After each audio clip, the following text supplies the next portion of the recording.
Hello student, I am Dr. A.S. Kandhare, HOD, Department of Botany, KMC College, Khopoli. The title of our presentation is Ribosome. Contents: what is ribosome, occurrence of the ribosome, morphology of the ribosome, function of ribosome, and figures. So this is the content of our presentation. So let's begin. First of all, see what is ribosome. Therefore, I have mentioned here, ribosomes are ribonucleoprotein, ultramicroscopic membraneless cell particles, generally called microsomes, consisting of ribonucleic acid, which is 60%, and proteins, which is 40%, that is ribonucleoprotein. So therefore, ribosome is nothing but a small microbody, or it is also called ultramicroscopic cell organelle consisting of ribonucleoproteins. So this is the ribosome. Now let us see its occurrence. Ribosomes are abundant in the cell because it is related to protein synthesis. George Palade in 1955 studied and named these particles as ribosome. Robinson and Brown isolated ribosome for the first time in 1940. Ribosomes occur in prokaryotic cells, eukaryotic cells, and in eukaryotes it remains attached to the endoplasmic reticulum. It is also found in mitochondria, chloroplast, and nuclear membranes. And it is commonly very free. They occur in free conditions in the cytoplasm. It is not found in mature mammalian erythrocyte. So therefore, you will find ribosomes are present in prokaryotes and eukaryotes and in some cell organelles. Larger subunit in eukaryote remain attached to the endoplasmic membrane, whereas smaller subunit remain suspended in the cytoplasm. Ribosomes may be free in cytoplasm and they may be found attached to the membranes of endoplasmic reticulum or nucleus. The size of ribosome ranges between 150 to 200 angstrom unit.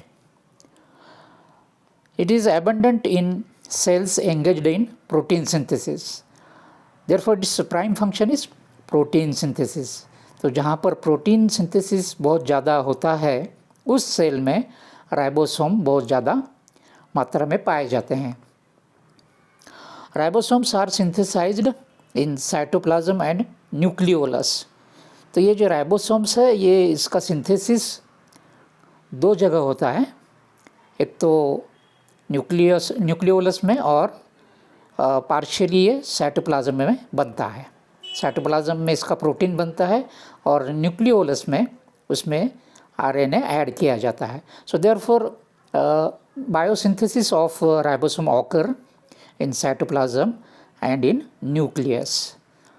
Here you can see this is the photograph of the scientist who has contributed for the better study of ribosome, George Emil Palade. And this is the simplified figure of ribosome.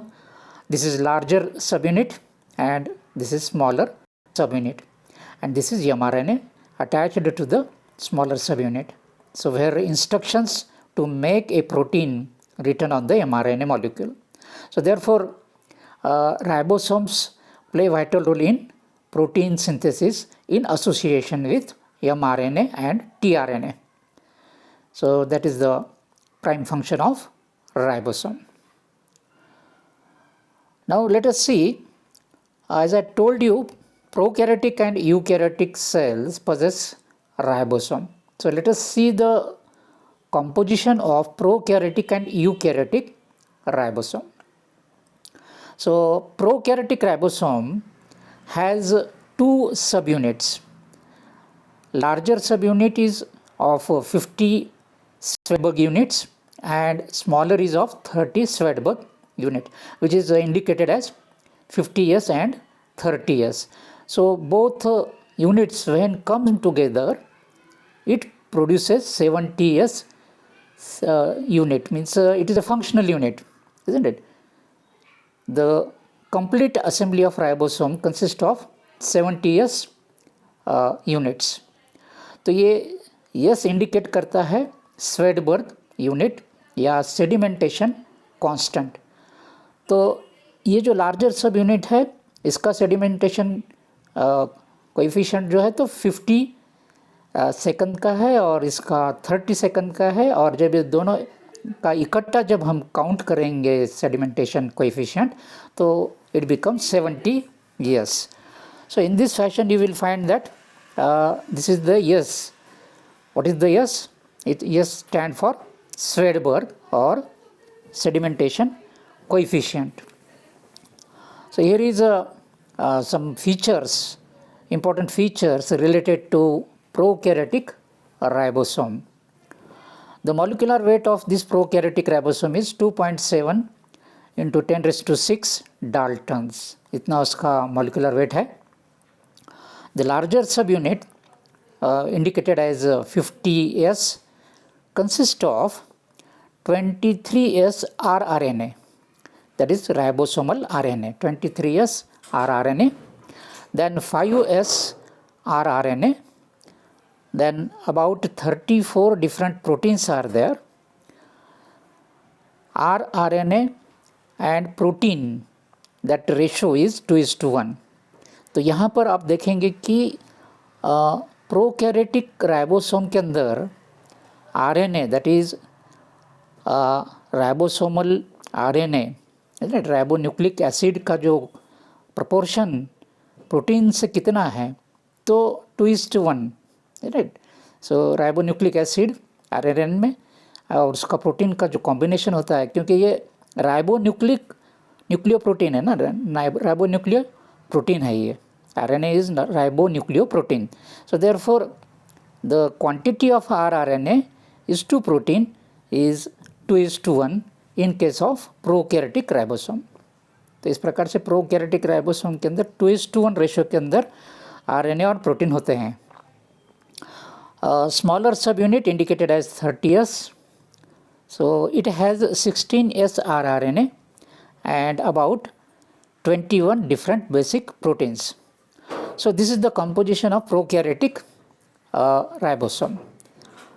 तो यहाँ पर आप देख सकते हैं कि ribonucleoprotein से ये बनता है, isn't it? So this is the composition of prokaryotic ribosome.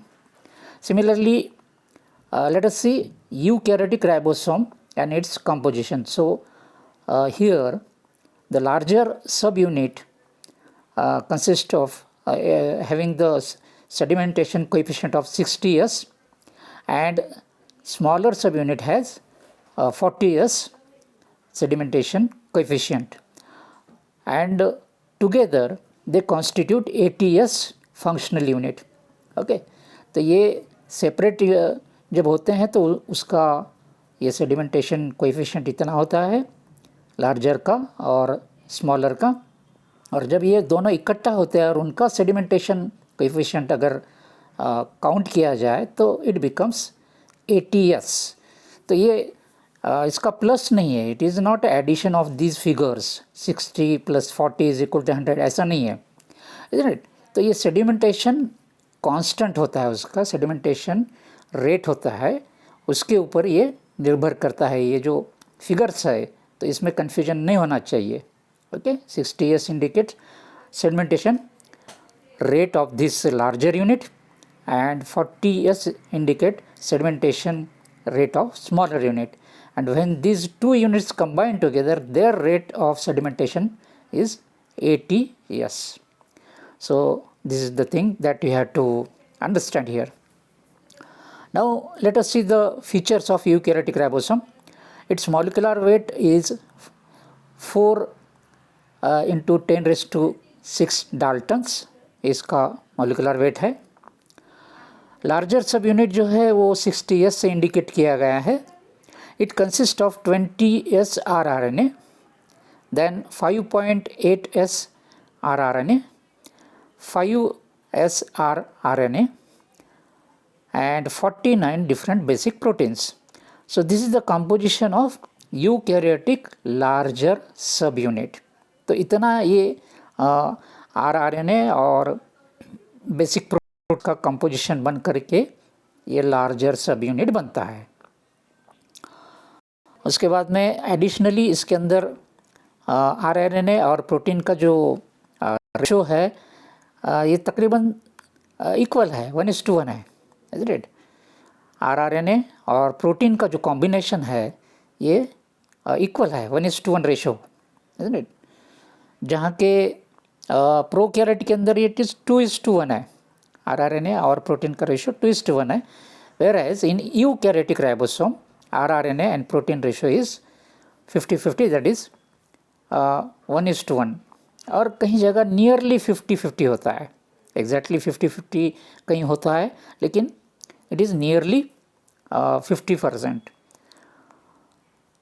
Smaller sub unit indicated as 40S, so it has 18S rRNA and about 33 different basic proteins. तो ये यूकैरियोटिक राइबोसोम का स्मॉलर यूनिट है जिसके अंदर 18S rRNA है और तकरीबन 33 basic proteins है. So here you can get an idea and composition of prokaryotic and eukaryotic ribosomes respectively. Okay, तो इस बात को याद रखना है, ये उसका बायोकेमिकल कंपोजिशन है. तो ये इंडिकेट करता है कि राइबोसोम क्या है.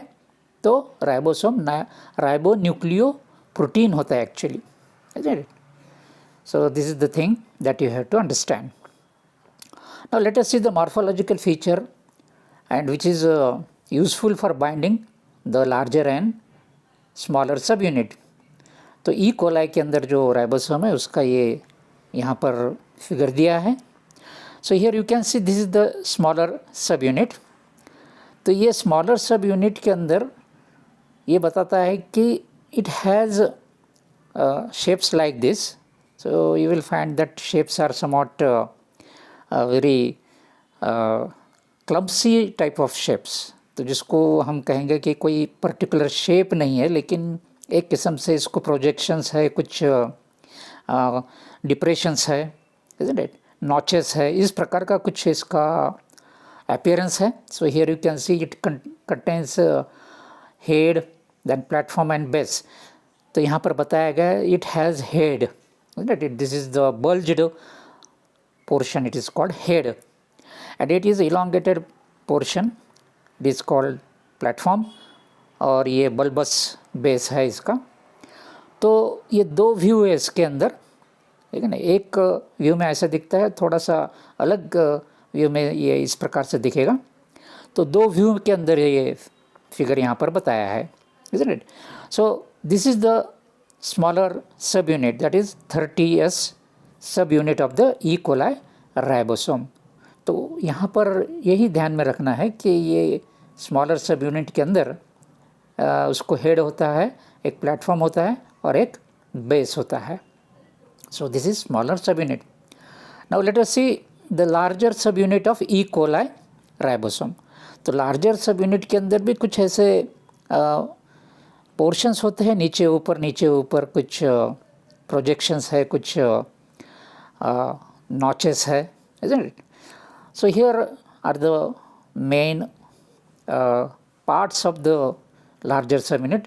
It has ridge, then central protuberance, stalk and tunnel.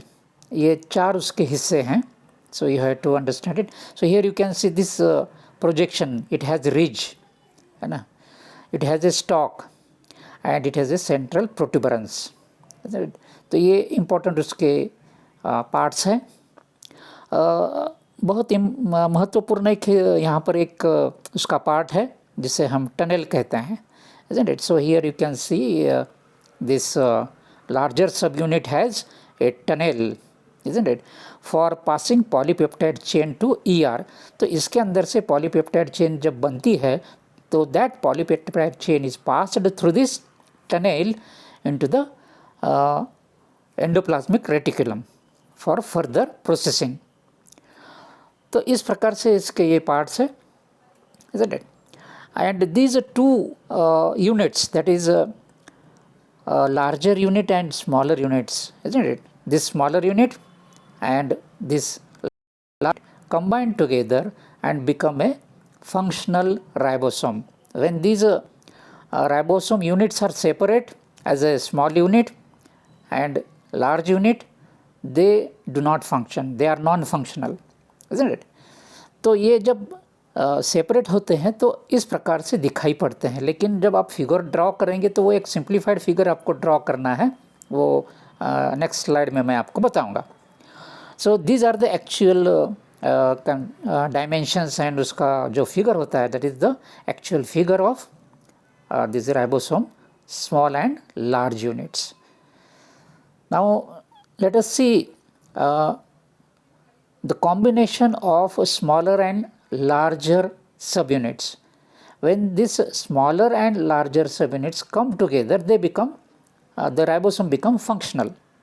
Unless and until these smaller and larger subunits come together, the ribosome will not function, isn't it? तो इसलिए छोटा यूनिट और बड़ा यूनिट कंबाइन होना चाहिए। तो वो किस प्रकार से कंबाइन होता है? Now here you can see this is the smaller unit and this is the larger unit, isn't it? So ribosome units are now separate, isn't it? ये अलग अलग है, तो these units are now non-functional, isn't it?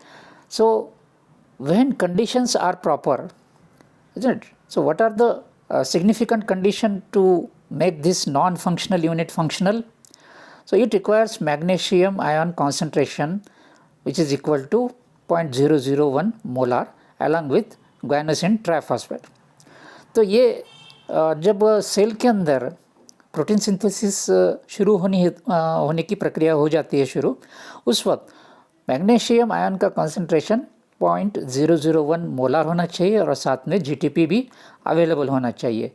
Under this condition this two non functional subunit that is large smaller and larger subunit get assembled, isn't it?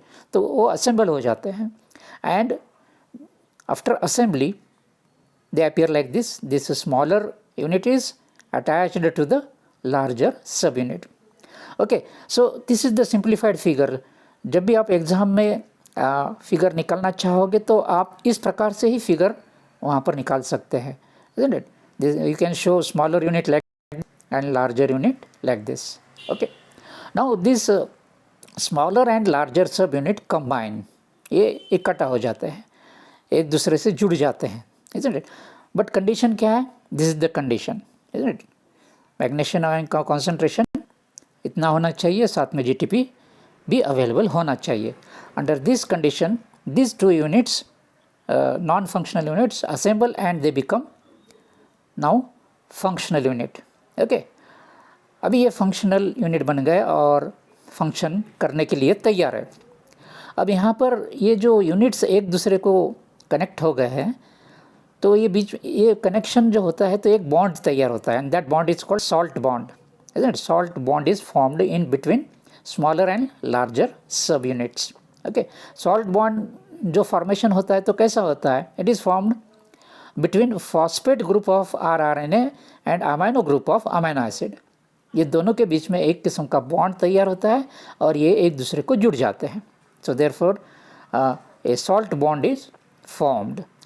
Now this functional unit after completion of its desired functions can be deassembled, isn't it? तो ये अलग भी हो जाते हैं, जैसे यहाँ पर है तो ये जब फंक्शन करना होता है वो इकट्ठा आ जाते हैं और फंक्शन होने के बाद दे कैन डीअसेंबल। बट डीअसेंबल होने के लिए कंडीशन इस प्रकार से बनना चाहिए, isn't it? So magnesium ion concentration get lesser than 0.001 molar and there is no GTP, that is guanosine triphosphate. So under this particular condition it get deassembled again, isn't it? ये अलग अलग हो जाएंगे. तो here you can see how this formation, that is assembly of smaller and larger subunit occur under proper conditions, biochemical conditions in the cell, isn't it? और ये functional unit बनने के बाद प्रोटीन सिंथेसिस शुरू होगा और फिर से ये डीअसेंबल होगा in this fashion. So you can see how this ribosome functions and become what I can say, it initially it is non-functional and at the time of activity it becomes functional unit, okay, under these circumstances. So this is the most important thing that you have to understand here, okay. अभी जैसा मैंने बताया कि Svedberg unit which is indicated by S, it is also called sedimentation coefficient of ribosome. तो ये जो S उसको हम लगाते हैं राइबोसोम के यूनिट्स को, तो उसको भी थोड़ा सा हम यहाँ पर समझने की कोशिश करेंगे. Now let us see prokaryotic ribosome and eukaryotic ribosome. Now here you can see smaller subunit of prokaryotic ribosome and उसके बाजू में ये larger subunit है. Now these subunits are separate. अभी इसका सेडिमेंटेशन कोएफिशिएंट या स्वेडबर्ग कांस्टेंट अगर check किया जाए, isn't it? स्मॉलर और लार्जर सब यूनिट का सेपरेटली अलग अलग, तो ये क्या बताएगा जब इसका सेंट्रीफ्यूगेशन करेंगे, isn't it? Smaller sub unit का सेंट्रीफ्यूगेशन करेंगे तो ये इसका जो स्वेडबर्ग यूनिट बताएगा वो 30 बताएगा, isn't it? स्वेडबर्ग यूनिट और जिसे हम सेडिमेंटेशन कोएफिशिएंट करेंगे स्मॉलर यूनिट का, प्रोकैरियोटिक राइबोसोम का स्मॉलर यूनिट का, so it will show 30 Svedberg unit after centrifugation, isn't it? Similarly, larger subunit will show 50 Swedberg unit sedimentation coefficient, okay.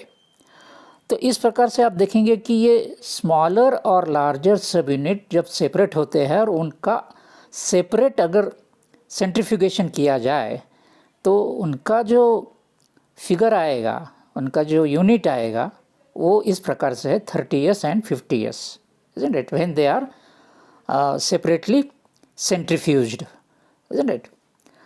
But when these two subunits come together, तो इसको जब हम साथ में लेंगे एक दूसरे को असेंबल करेंगे, असेंबल करने के बाद उसका सेंट्रीफ्यूगेशन अगर करते हैं तो उनका सेडिमेंटेशन कोएफिशिएंट कितना आएगा, ये फंक्शनल यूनिट बनेगा वो, और उसका इतना 70s यूनिट उसका सेडिमेंटेशन कोएफिशिएंट बन जाएगा, isn't it? When these smaller and larger सब यूनिट्स आर कंबाइन टुगेदर, और कंबाइन करने के बाद उनका अगर सेंट्रीफ्यूगेशन किया जाए और सेडिमेंटेशन कोएफिशिएंट अगर काउंट किया जाए तो इट विल शो 70s.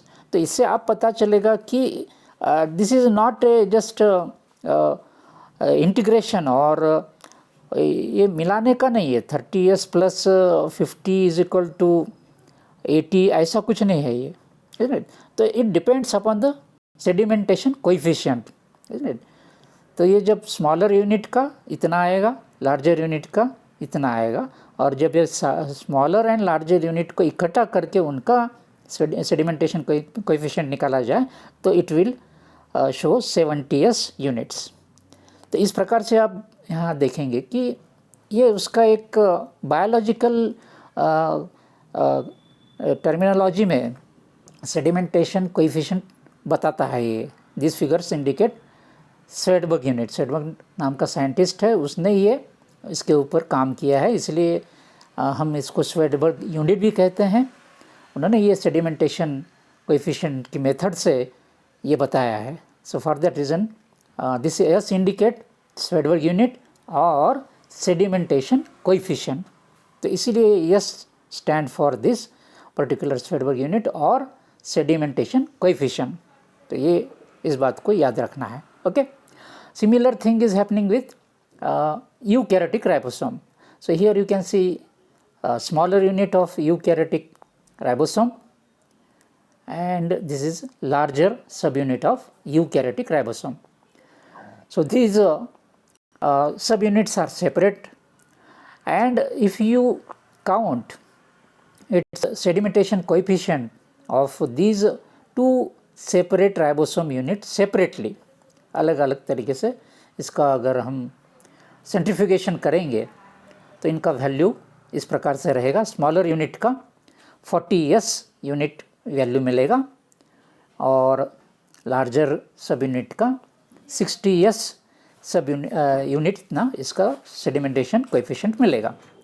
तो ये अलग अलग जब हम काउंट करेंगे तो it will show these values, isn't it, 40s and 60s. But when smaller unit and larger unit combine together, they become functional unit, और फिर उनका सेडिमेंटेशन कोएफिशिएंट अगर किया जाए फंक्शनल यूनिट का, तो वो बनेगा 80s unit, isn't it?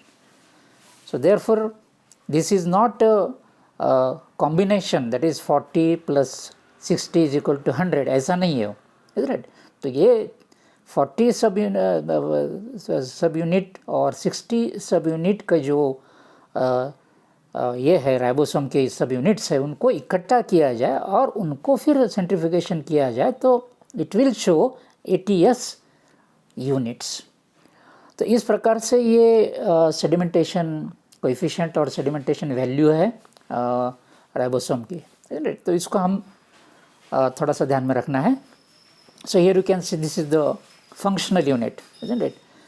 Smaller and larger subunits are together and it becomes now a functional unit. तो इस प्रकार से ये functional unit बन गया है, isn't it? प्रोकैरियोटिक और यूकैरियोटिक सेल के अंदर। और ये functional unit का जो वैल्यू है, isn't it? प्रोकैरियोटिक के संदर्भ में अगर देखा जाए तो it is 70s और यूकैरियोट के संदर्भ में ये functional unit का सेडिमेंटेशन कोएफिशिएंट देखा जाए तो it will be 80s unit होगा। तो इस प्रकार से इसको समझना चाहिए। Okay, so this is about Svedberg unit, और वो जो यस हम लगाते हैं उसके बारे में ये एक्सप्लेनेशन है, तो इसको अच्छी तरह से समझ लो। नाउ अभी फंक्शंस क्या है राइबोसोम के, तो prime function of ribosome is protein synthesis. So ribosome synthesize proteins, and these proteins may be functional, just like hormones, enzymes, etc. और स्ट्रक्चरल प्रोटीन, ठीक है नहीं, जो भी सेल के अंदर जो कंस्ट्रक्शन के लिए प्रोटीन्स लगते हैं, मेम्ब्रेन्स या कोई मसल्स है या और कुछ जो स्ट्रक्चरल बातें हैं, तो वो भी प्रोटीन से बनते हैं, या protein in combination with certain other biochemical. तो इस प्रकार से ये प्रोटीन सिंथेसिस करता है फंक्शनल एंड स्ट्रक्चरल। तो इसलिए ये राइबोसोम बहुत इंपॉर्टेंट है। Smaller and larger units bind together under proper magnesium ion concentration. Smaller unit help in binding mRNA, that is messenger RNA, which is originating from the nucleus, and this messenger RNA come into cytoplasm, which get bound to the smaller subunit of the ribosome. Okay, तो ये जो इन्हें bind करेगा smaller sub unit को bind करेगा during the process of protein synthesis, and larger unit is for tRNA binding during protein synthesis. तो larger unit के ऊपर ट्रांसफ़र आरएनए बाइंड हो गए। तो इस प्रकार से आप देखेंगे कि rRNA in combination with mRNA and tRNA carry on the process of protein synthesis, इस प्रकार से। Now orientation and binding of mRNA for codon and its reading occur on smaller subunit of ribosome. तो ये mRNA bind कहाँ होगा, तो smaller sub unit को bind होगा वो, isn't it? So there is a special notch for binding of mRNA to the smaller subunit of ribosome. तो वहाँ पे उसका ओरिएंटेशन होता है, mRNA प्रॉपरली बाइंड होता है स्मॉलर सब यूनिट के साथ. तो ये उसका ओरिएंटेशन करना और mRNA को एक्सेप्ट करना, ये काम राइबोसोम का छोटा यूनिट करता है. सो उसके बाद में कोडॉन का रीडिंग भी होता है वहाँ पर, isn't it, on the smaller subunit of the ribosome. Binding of tRNA occur on larger subunit during protein synthesis, isn't it? तो प्रोटीन सिंथेसिस जब होता है तो activated amino acid is carried out by tRNA and this tRNA get attached to the larger subunit of ribosome, isn't it? Ribosome protect nascent mRNA from degradative action of nuclease enzyme. तो ये जो mRNA तैयार होता है, नया mRNA होता है, तो कभी कभी इसका जो है तो डिग्रेडेशन हो सकता है because of the nucleus enzyme present in the nucleus. तो न्यूक्लियस एंजाइम से इसका डिग्रेडेशन हो सकता है, लेकिन राइबोसोम इसको प्रोटेक्ट करता है. So it is also one of the significant function of ribosome, that is the protection of nascent mRNA. Then it protect nascent polypeptide chain from protein digesting enzyme. Cell के अंदर protein digesting enzymes भी होते हैं. तो अभी जब नया polypeptide chain बनेगा during the process of protein synthesis, so that nascent and newly formed polypeptide chain is protected from digestive enzymes, that is protein degrading enzymes. Cell के अंदर वो भी होते प्रोटीन डिग्रेड करने वाले enzymes, isn't it? It also help in repair mechanism of the cell. Cell के अंदर जो भी बिगाड़ हो जाता है, कुछ ख़राब हो जाता है, कुछ टूट जाता है, isn't it? तो उसको रिपेयर करने के लिए प्रोटीन की ज़रूरत होती है. तो उसमें भी ये राइबोसोम रिपेयर मैकेनिज्म में भी सेल को मदद करते हैं. So now you can see this are the some of the important functions of ribosome. लेकिन सबसे महत्वपूर्ण फंक्शन जो होता है इसका, that is protein synthesis, isn't it? Protein जहाँ सिंथेसिस करना होता है उस सेल के अंदर इसकी मात्रा बहुत ज़्यादा होती है. उसके बाद में राइबोसोम का जो प्राइम फंक्शन है, जैसा मैंने बताया, प्रोटीन सिंथेसिस है.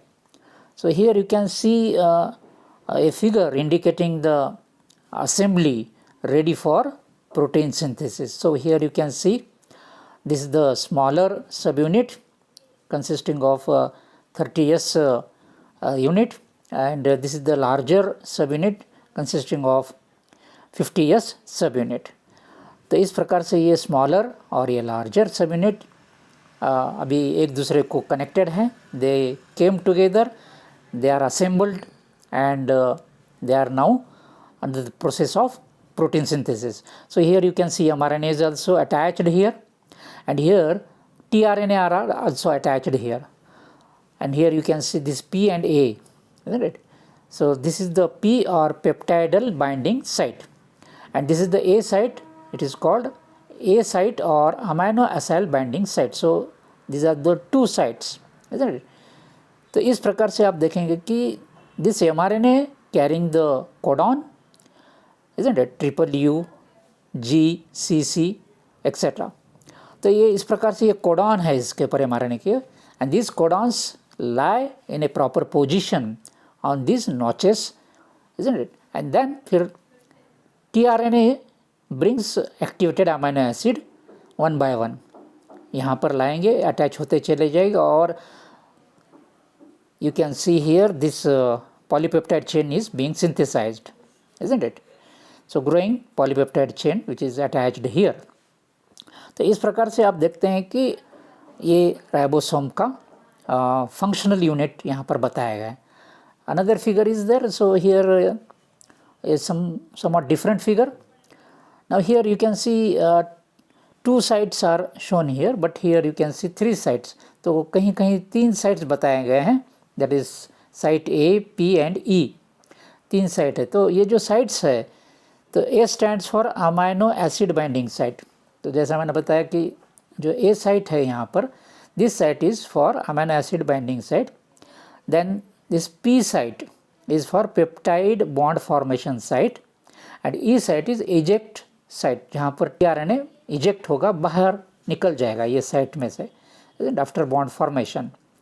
तो इस प्रकार से कहीं 3 इस प्रकार से साइट्स बताए हैं और कहीं पर 2 साइट्स बताए हैं. तो you can show 2 sites, isn't it. तीसरा साइट अगर आपको बताना नहीं है तो option is open, you can show this 2 sites, isn't it. तो यहाँ पर भी हम देख सकते हैं कि actual this larger sub unit and smaller sub units are now together and they are functioning here. This mRNA is attached to the smaller subunit, isn't it, along with its codon, isn't it. Here you can see AAA, UCG, these are the codons, isn't it, and these codons are recognized and accordingly this tRNA brings in amino acids, isn't it, to the site amino acid site here, and here bond formation is taking place और यहाँ से ये tRNA बाहर गिर गया तो eject हो गया, isn't it. Deacylated tRNA is released from E site, isn't it. तो इस प्रकार से आप यहाँ पर देखेंगे कि ये अमाइनो एसिड एक आ गया, इधर ये चेन बनते जा रही है. तो growing polypeptide chain. So here you can see this growing polypeptide chain, है ना. So at this site you can see amino acids are being brought here, isn't it. ये अमाइनो एसिड यहाँ पर आ गया और यहाँ पर ये अमाइनो एसिड की लॉन्ग चेन बन रही है. It is a growing polypeptide chain.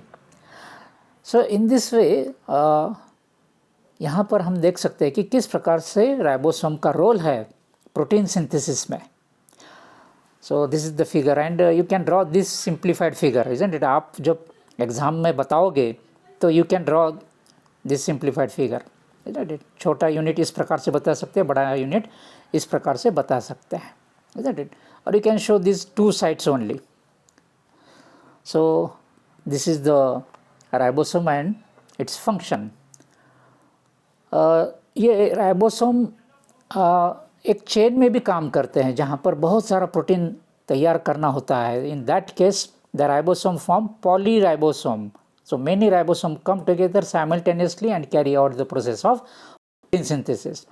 So polyribosome is formed if many copies of polypeptide chains are required. So here you can see a number of ribosomes come together and perform the function of polypeptide chain formation. So polypeptide chain formation इस प्रकार से होते रहता है, जल्दी जल्दी होता है, फिर ये सब इकट्ठा काम करते हैं in coordination, isn't it. तो यहाँ पर आप देखेंगे कि राइबोसोम मूव होते रहता है along the mRNA.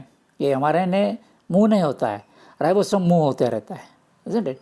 So incoming ribosome unit, ये larger and this is the smaller subunit, it is coming together, है ना. यहाँ पर ये इस प्रकार से एक जगह आ जाएंगे और ये यूनिट फंक्शनल बन जाएगा और इसका प्रोटीन सिंथेसिस का जो है प्रोसेस चालू होगा. तो you can see here this is the polypeptide chain being synthesized, isn't it.